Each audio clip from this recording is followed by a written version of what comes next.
아침에 먹는 사과는 금사과, 저녁에 먹는 사과는 독사과. 사과하면 많이 하는 이야기지만 여기에는 우리가 잘못 알고 있는 정보들이 많은데요.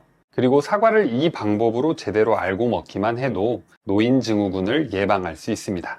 오늘은 우리가 잘못 알고 있는 사과 섭취법을 시작으로 사과가 우리 몸에 어떻게 좋은지 그 효능에 대해 알아보고 함께 먹으면 좋은 꿀조합과 조심하셔야 하는 꽝조합에 대해 알려드릴 테니 잘 시청해주세요. 아침에 먹는 사과는 금사과라는 말이 있어서인지 사과는 아침 과일이라는 인식이 강합니다. 사과는 식이섬유가 풍부해서 공복에 사과를 먹으면 장이 자극을 받으며 배변 활동이 수월해지는데요. 사과 속에는 수용성 식이섬유와 불용성 식이섬유가 풍부해서 장 운동을 규칙적으로 만들기 때문에 변비 예방에 좋습니다. 또 이 식이섬유들은 소화를 천천히 시켜주기 때문에 사과를 먹고 아침 식사를 했을 때 혈당이 급격히 올라가는 것을 막아주는데요. 그래서 혈당 관리가 필요하신 분들에게 과일을 딱 한 가지만 먹어야 한다고 하면 사과를 추천드립니다. 그런데 이렇게 아침 사과가 좋다고 알려져 있지만 여기에 해당되시는 분들은 되도록 피하셔야 하는데요. 바로 장이 약한 분들입니다. 공복에 사과를 먹어도 아무 문제가 없는 사람이 있는 반면에 사람에 따라서 빈속의 사과가 복통을 유발할 수 있는데요. 사과에는 과당이 많이 들어 있습니다. 이 과당을 빠르게 소화 흡수시키지 못하는 사람들이 있는데요. 사과를 먹고 흡수가 덜 된 상태로 과당이 대장까지 내려가게 되면 장 속의 미생물들에 의해서 발효가 진행됩니다. 그렇게 되면 배에 가스가 가득 차게 되면서 배가 아프고 불편할 수 있는데요. 과당은 사람들마다 예민함의 개인차가 있습니다. 그래서 조금만 먹어도 배가 아픈 사람이 있고 많이 먹어도 아무렇지 않은 사람이 있는데요. 만약에 아침 공복에 사과를 먹었는데 배에 가스가 차고 단순 쾌변을 넘어서 화장실을 계속 드나들 정도라면 공복에 사과는 피하시는 게 좋습니다. 그렇다면 이런 사람들은 사과가 체질에 맞지 않으니 안 먹어야 하는 걸까요? 그것은 아닙니다. 이분들은 다른 음식과 함께 사과를 드시거나 식후에 사과를 드시는 것만으로도 불편한 증상이 쉽게 좋아지는데요. 밥을 먹은 후 사과를 먹게 되면 위장에 머무는 시간이 훨씬 길어지게 됩니다. 그래서 과당이 소화되고 흡수되기에 충분한 시간이 생기기 때문에 배에서 가스가 생기는 증상이 줄어들게 됩니다. 자, 그럼 저녁 사과는 독사과라는 이야기. 이것은 과연 사실일까요? 결론부터 말씀드리면 이것도 사실이 아닌데요. 우리가 흔히 밤에는 야식을 먹지 말라고 합니다. 야식을 먹으면 소화를 시키기 위해 위에서 위산이 분비되고 이때 자려고 누워버리게 되면 위산이 역류해서 역류성 식도염에 걸리기 쉬워지는데요. 또 소화를 시키느니라 장 운동이 활발해져서 깊은 수면에 방해가 됩니다. 이런 일반적인 이유로 사과를 저녁에 먹지 말라고들 하지만 사실 사과는 조금 다른 부분이 있는데요. 저녁에 사과를 먹으면 사과의 새콤한 맛이 산성처럼 여겨져 속쓰림을 유발할 거라고 생각합니다. 그런데 사과는 중알칼리성 식품으로 밤에 먹어도 위벽이 상하지 않는데요. 폴란드 로즈대학교 의과대학 연구진은 사과에 들어있는 비타민C, 미네랄, 항산화 성분이 오히려 수면에 도움을 준다는 연구 결과를 발표했습니다. 특히 비타민C, B6, 칼륨이 혈압을 낮추며 호흡을 편하게 해주고 세로토닌을 분비하여 진정 효과까지 나타나며 숙면까지 이어지게 해주는데요. 이렇게 사과를 먹었을 때 가질 수 있는 건강상 이점이 크기 때문에 아침이든 저녁이든 잘 챙겨 드시는 것만으로도 큰 의미가 있습니다. 다음으로 사과를 이 방법으로 드시면 노년 건강을 위협하는 노인증후군을 예방할 수 있는데요. 바로 사과를 껍질째 먹는 것입니다. 사과 껍질에는 폴리페놀과 플라보노이드라는 항산화 물질이 많이 들어있는데요. 이 항산화 물질은 노화와 성인병의 주범인 활성산소를 제거해줍니다. 그리고 폴리페놀이 사과 과육보다 껍질에 3배나 많이 들어있고 플라보노이드는 무려 8배가 많이 들어있습니다. 잠시 이 플라보노이드에 집중하셔야 하는데요. 미국 임상영양 저널에 발표된 연구에 따르면 사과와 블랙베리에 많이 들어있는 플라보노이드가 풍부한 식품은 어르신들의 노인증후군을 20% 줄일 수 있다고 합니다. 특히 플라보놀 중 퀘르세틴 성분의 섭취가 큰 도움이 된다고 하는데요. 바로 이 퀘르세틴도 사과 껍질에 많이 들어 있습니다. 그래서 사과를 깎아서 먹는 것보다 껍질째 그대로 먹는 게 건강을 챙기는 지름길인데요. 우리 부모님들은 나이가 들어가면서 통계적으로 10에서 15%의 비율로 낙상과 골절을 겪으며 노인증후군을 경험한다고 합니다. 노인증후군을 이야기하면 근육이 많이 약해져 있기 때문에 주로 단백질 섭취에 초점을 맞추고 강조를 하는데요. 그런데 하버드 의대 연구진에 따르면 플라보놀 섭취량이 높을수록 노인증후군 발생 확률이 낮아졌다고 합니다. 특히 퀘르세틴 성분의 섭취가 많을수록 노인증후군을 가장 효과적으로 예방할 수 있다고 이야기하는데요. 그렇다면 사과 말고도 퀘르세틴이 많은 음식들은 어떤 게 있을까요? 첫 번째로는 양파인데요. 양파는 특히 퀘르세틴 함유량이 많은 식품 중 하나입니다. 퀘르세틴은 노인증후군뿐만 아니라 우리 몸의 발암물질의 전이를 막아서 항암 효과에도 탁월한 효과를 보여주는데요. 그래서 양파는 천연 항암제라는 별명이 있습니다. 뿐만 아니라 이 성분은 모세혈관을 강하게 해주면서 딱딱하게 굳은 동맥을 부드럽게 해주는데요. 당뇨 환자들은 몸속 혈액의 점도가 상대적으로 높습니다. 그래서 혈액순환을 하면서 혈관에 지속적인 자극이 생기게 되고 혈전 생성을 유발할 수 있는데요. 이때 퀘르세틴은 혈전을 방지해주는 역할도 합니다. 두 번째로는 케일입니다. 한국 사람들은 익숙하게 찾는 채소는 아니지만 샐러드나 녹즙으로 많이 드시고 계신데요. 케일은 제가 당뇨에 좋은 채소로 소개해드린 적이 있습니다. 케일 속에는 퀘르세틴뿐만 아니라 베타카로틴, 설포라판 성분이 풍부해서 외국에서는 슈퍼푸드 중 하나로 여기는 채소인데요. 베타카로틴은 항산화 효과로 잘 알려진 성분으로 채소 중 두 번째로 높은 함량을 가지고 있습니다. 덕분에 세포 산화를 방지하여 우리 피부 노화를 늦춰주는 데 좋고요. 설포라판 성분과 인돌3 카비놀 성분이 있어 항암 효과에도 아주 좋습니다. 세 번째로는 블루베리입니다. 싱글탱글 특유의 달콤함과 과육의 느낌이 가득한 블루베리는 맛뿐만 아니라 퀘르세틴부터 각종 미네랄과 비타민 등의 영양소가 정말 많은데요.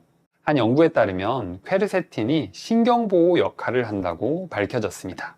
그래서 산화 스트레스로부터 뇌세포를 보호하며 알츠하이머, 즉 치매를 예방하는 데 큰 역할을 한다는 연구 결과가 있습니다. 뿐만 아니라 영국 리딩대 연구팀에 따르면 블루베리의 플라보노이드 성분은 긍정적인 감정의 변화를 가져오는 것으로 밝혀졌는데요. 캐나다 토론토에 있는 중독정신건강센터의 연구에서도 블루베리는 우울 증상을 예방하는 데 도움이 되는 것으로 나타났습니다. 그 밖에 여러 편의 연구 결과에서 블루베리는 기억력을 개선하고 뇌 기능을 활성화하는 효과가 있어 우리 부모님들에게 안성맞춤 식품입니다. 다음으로 사과와 함께 먹으면 효능을 200% 끌어올리는 꿀조합에 대해서 알려드릴 텐데요. 그 전에 구독 버튼을 꼭 눌러주세요. 일주일에 2번씩 알찬 건강 정보를 보내드리겠습니다. 꿀조합 첫 번째는 바로 땅콩버터입니다. 땅콩버터는 이름에 버터가 들어가서 땅콩과 버터를 섞었나 하실 수 있는데요. 사실 볶은 땅콩을 곱게 갈아서 마치 버터처럼 만든 것을 땅콩버터라고 합니다. 우리나라에서는 익숙하지 않은 조합이지만 서양에서는 사과에 땅콩버터를 조금씩 얹어서 먹는데요. 땅콩버터에는 사과에 모자란 단백질과 지방이 많이 함유되어 있습니다. 우리 부모님들께서는 노인증후군 예방을 위해 단백질 보충이 아주 중요합니다. 근데 앞서 말씀드린 대로 사과는 퀘르세틴 같은 플라보노이드 함유량이 많기 때문에 노인증후군을 예방하는 데 좋은데요. 여기에 단백질까지 함께 보충해주면 노인증후군 예방에 더할 나위 없이 좋은 궁합이 됩니다. 또 땅콩버터에는 불용성 식이섬유가 사과 대비 5배 이상 많이 함유되어 있는데요. 불용성 식이섬유는 우리 몸에서 용해되지 않고 대장을 거쳐 그대로 대변으로 나오는데요. 이때 대장에서 물을 끌어들이며 배변 활동을 촉진하게 해줍니다. 그래서 변비 예방은 물론이고 대장의 독성 물질을 밖으로 잘 배출해주기 때문에 장 건강에 필수적인 역할을 합니다. 뿐만 아니라 식이섬유가 많아서 혈당 조절에도 아주 좋은데요. 기본적으로 사과에도 식이섬유가 많이 있지만 땅콩버터로 식이섬유가 더욱 풍부해지면 먹었을 때 우리 소화기의 운동 속도를 늦춰주게 하고 이로 인해서 혈당이 천천히 올라가도록 합니다. 그렇기 때문에 혈당 관리를 하셔야 하는 분들은 이 둘 조합으로 드시면 좋습니다. 꿀조합 두 번째는 바로 당근입니다. 당근에는 사과에 없는 베타카로틴이 아주 풍부한데요. 베타카로틴이 우리 몸에 들어가면 비타민 A로 바뀌게 됩니다. 비타민 A는 우리 눈의 시력을 좋게 만들어주는 비타민인 거 한 번쯤 들어보셨죠? 그래서 당근을 먹게 되면 시력이 잘 유지되게 도와주고 어두운 곳에서 눈이 보이지 않는 야맹증을 예방해 줍니다. 또 루테인과 제아잔틴 성분이 풍부해서 우리 눈의 황반 변성을 막아주며 백내장 위험을 낮춰주게 됩니다. 백내장은 노화에 따라 발병률이 높아지는데요. 60대는 69.2%, 70대 이상은 91.3%가 백내장을 가지고 있어서 노화에 따른 대표적인 질병 중 하나입니다. 당근이 백내장 치료제가 될 수는 없지만 눈에 좋은 영양분이 풍부하기 때문에 우리 부모님들께 안성맞춤인 야채 중 하나입니다. 꿀조합 세 번째는 바로 양배추입니다. 위장 건강에 좋은 양배추는 지방 함유량이 적고 섬유질 함량이 많아 체중 감량에 좋은데요. 또 비타민과 안토시아닌 성분이 많아 뇌를 강화시키고 집중력을 높여 기억력이 안 좋아지시는 우리 부모님들에게 아주 좋습니다. 양배추에는 사과에 없는 비타민 U와 K가 풍부한데요. 비타민 U는 위산과 여러 자극 물질에 대한 저항력을 키워줍니다. 그리고 비타민 K는 손상된 위 점막의 재생력을 높여주는데요. 그래서 위가 약하신 분들은 사과를 양배추와 함께 드시면 좋습니다. 사과와 양배추는 둘 다 혈액 청소에 도움을 주는데요. 사과의 풍부한 펙틴 성분은 혈중 콜레스테롤을 줄이는 효과를 가지고 있습니다. 콜레스테롤이 많아져 혈관벽에 들러붙게 되면 고지혈증이 걸리게 되고 심해지면 혈관이 좁아지는 동맥경화로 발전하는데요. 미국 뇌졸중 학회에 따르면 사과를 즐겨 먹는 사람들은 그렇지 않은 사람에 비해 뇌졸중 발병률이 무려 52% 낮다는 연구 결과를 발표했습니다. 그리고 양배추에는 설포라판 성분이 풍부한데요. 이 성분은 혈액 속에서 혈전 생성을 억제하는 단백질을 활발하게 하여 협심증, 심근경색, 뇌경색, 뇌출혈 등 심장병과 뇌졸중 위험을 낮춰주게 됩니다. 함께 먹으면 좋은 꿀조합을 알려드렸지만 사실 사과만 단독으로 먹어도 우리 건강에 이점이 아주 많습니다. 지금부터 연구 결과로 밝혀진 사과의 효능을 더 알려드릴 텐데요. 첫 번째로 호흡기 질환을 예방합니다. 영국의 킹스 대학과 사우스햄튼 대학교의 연구원들이 일주일에 최소 2개 정도 사과를 먹은 사람과 먹지 않은 사람을 비교했는데요. 사과를 먹은 사람의 천식 발생의 위험이 약 22에서 23% 낮아졌다고 발표했습니다. 또 영국 노팅엄 대학교의 연구진은 사과를 많이 먹으면 적게 먹는 사람보다 폐 기능이 강화되고 천식과 같은 호흡기 질환의 위험성을 낮춘다고 발표했습니다. 지인 중에 천식으로 겨울만 되면 고생하시는 분이 계셨는데 사과 2달 먹고 기침이 반 이상 줄고 5개월이 넘어가니까 기침이 거의 멈췄다고 하시더라고요.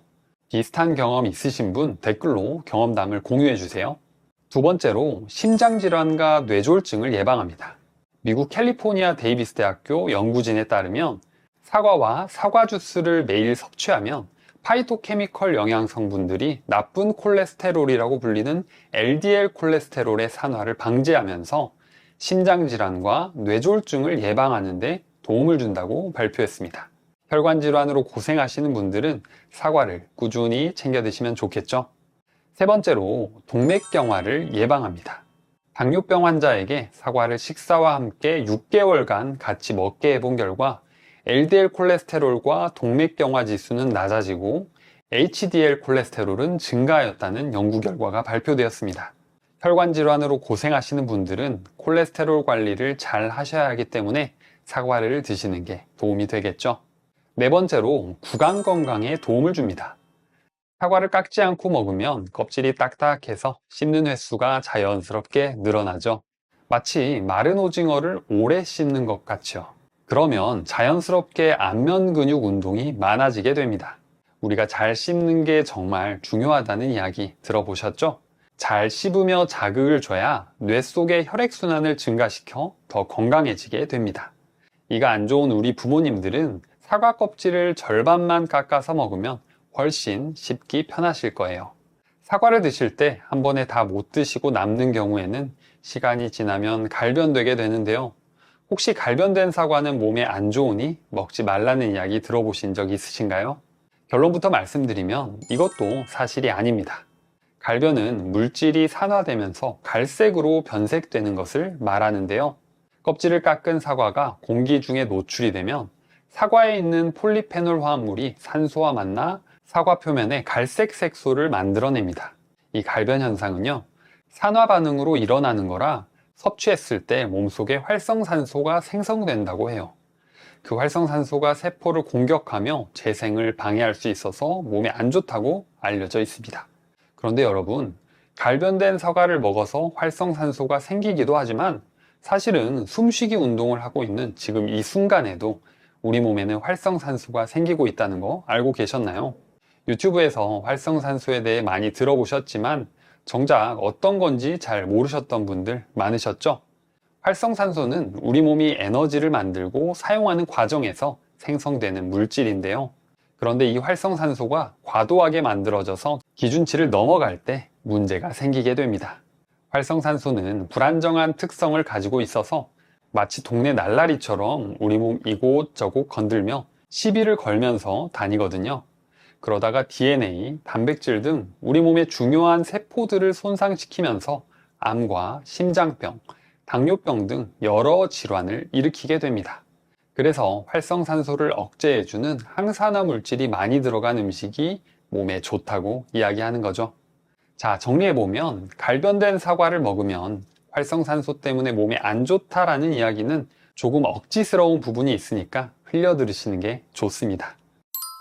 오늘 내용이 좋으셨다면 구독과 좋아요를 꼭 눌러주세요. 앞으로 알찬 건강 정보를 꾸준히 시청할 수 있습니다.